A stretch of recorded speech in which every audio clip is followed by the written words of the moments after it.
안녕하십니까. Dynamic Guidance Adversarial Distillation with Enhanced Teacher Knowledge ECCV 2024년도 논문 세미나를 진행할 김나형입니다.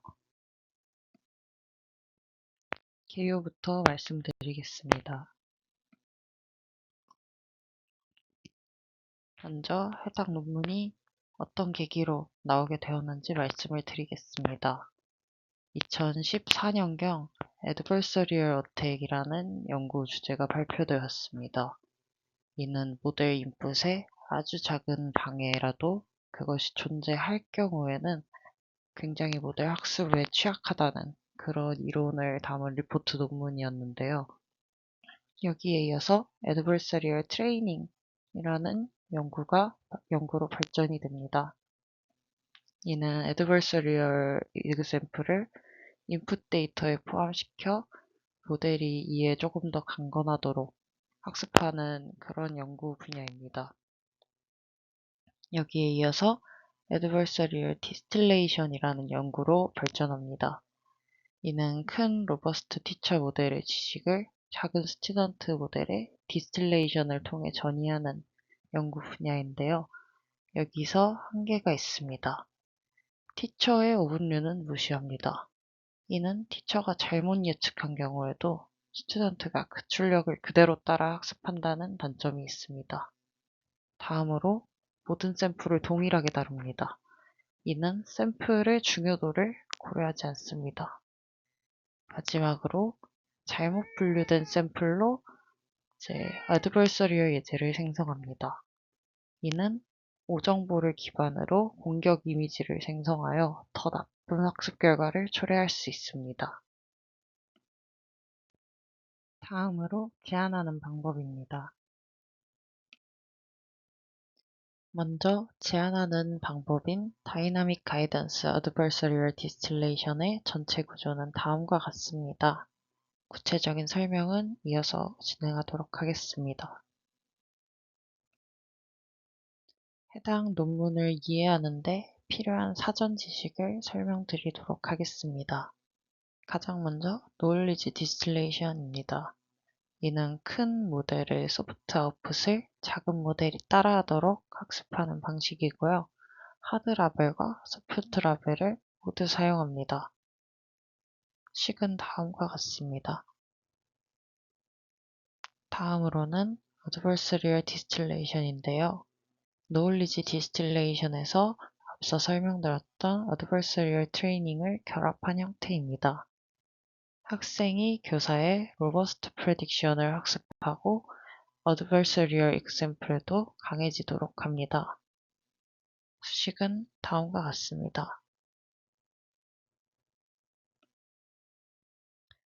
다음으로는 Robust Soft Level Adversarial Distillation인데요. 적대적 예제를 생성할 때 학생과 교사 간 분포 차이를 최대화하는 방식입니다. 이로써 얻을 수 있는 효과는 정해진 엡실론 안에서의 적대적 예제 생성을 얼마나 더 치명적이게 만들 수 있는가에 대한 트레이닝이 1차적으로 진행이 되고요. 정해진 스레스홀드 내에서 만들어진 적대적 샘플을 통해서 학습을 할 경우에 조금 더 강건한 스튜던트를 만들 수 있다가 주장하는 바입니다.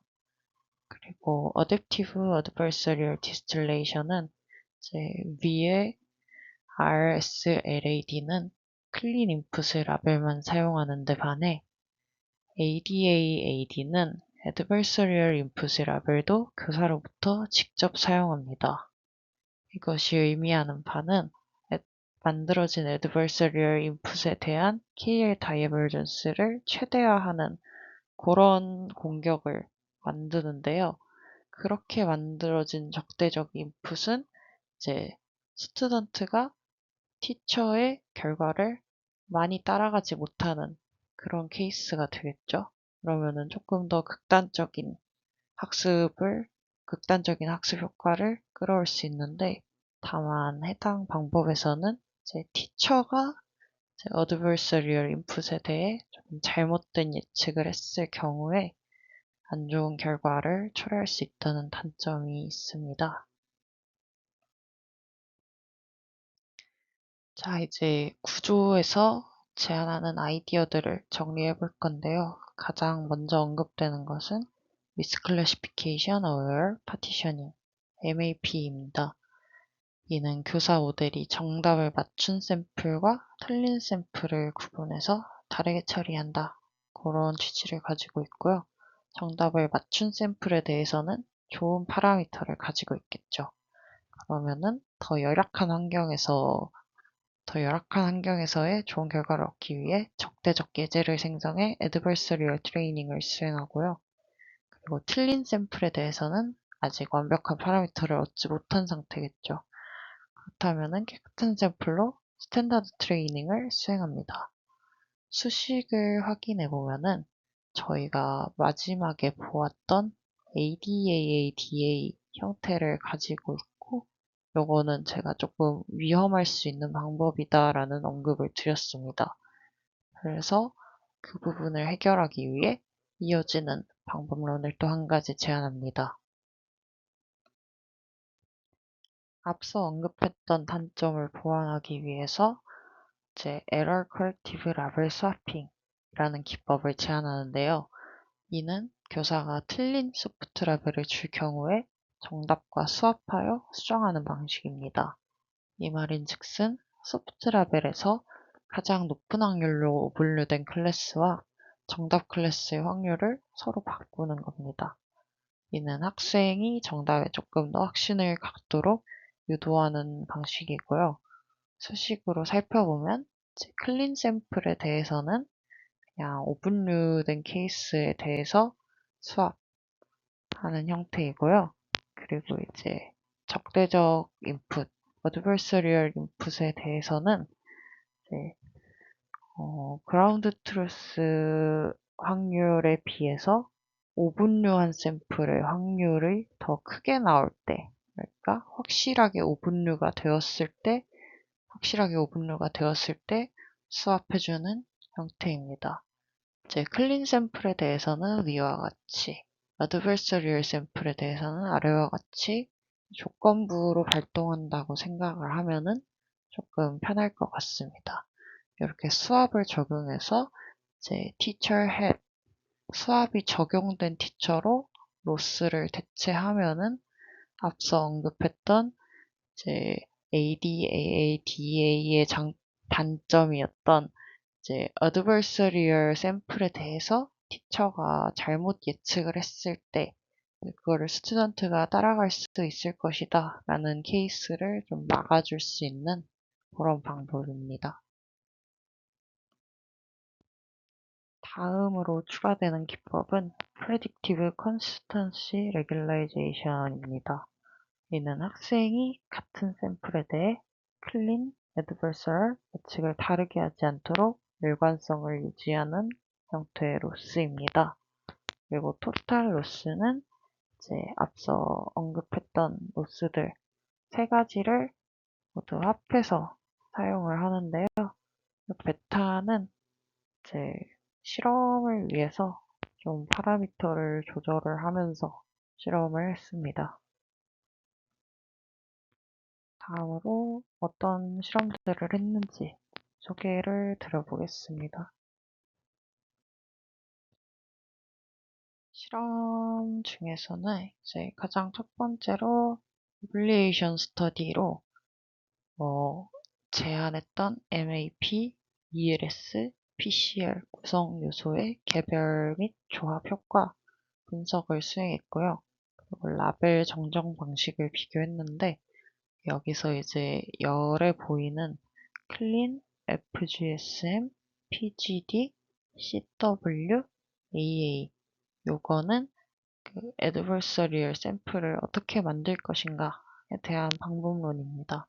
클린 같은 경우는 클린 샘플만 사용하는 그런 실험 결과고요. 그리고 여기서 라벨 스무딩이나 라벨 믹싱은 저희가 알고 있는 기존의 그 라벨 스무딩과 믹싱을 의미합니다. 다음으로는 메인 결과입니다. 사이파 10, 사이파 100, 타이니 이미지넷에서 기존 방법들이랑 비교를 했는데요. 그래서 학생, 교사 조합 실험도 수행을 했고, 논문에 조금 더 다양한 표가 실려 있지만, 제 슬라이드 공간상 하나 정도 실어두었습니다. 다음으로는 Transfer Based Attack이라고 제 공격자가 학생 모델의 구조를 모를 때 이제 서러게이트 모델, 여기서는 VGG16이랑 레지넷 3사를 사용했는데요. 그렇게 생성한 공격을 평가하는 실험을 진행을 했고요. 그리고 Self Adversarial Distillation, 즉 교사와 학생이 동일 모델 구조일 때도 효과가 있는지 확인했습니다. 제 예시표에서는 레스넷 1파를 사용했습니다. 마지막으로는 결론입니다. 결론을 말씀드리자면 해당 논문에서는 Adversarial Distillation의 오분류 문제에 집중하였습니다. 이제 기존 Adversarial Distillation들은 교사가 오분류를 수행한 경우에도 그 출력을 그대로 학생에게 전달을 하여 좀 성능이 저하되는 그런 문제가 있었는데요. 아래 말씀드리는 세 가지 기법으로 그거를 좀 보완하는 그런 컨트리뷰션을 가졌습니다. 첫 번째로 제안했던 거는 MAP, 교사 예측의 정오에 따라 학습 샘플을 분리해서 적절한 처리 전략을 적용하는 방식을 사용했고요. 다음으로는 ELS, 티처의 예측 오류를 확률 분포 교환 방식으로 좀 간단하게 교정을 했습니다. 마지막으로는 PCR, 스튜던트가 좀 일관성 있는 예측을 유지하도록 정교화하는 방식을 도입했습니다. 세미나는 여기까지입니다. 감사합니다.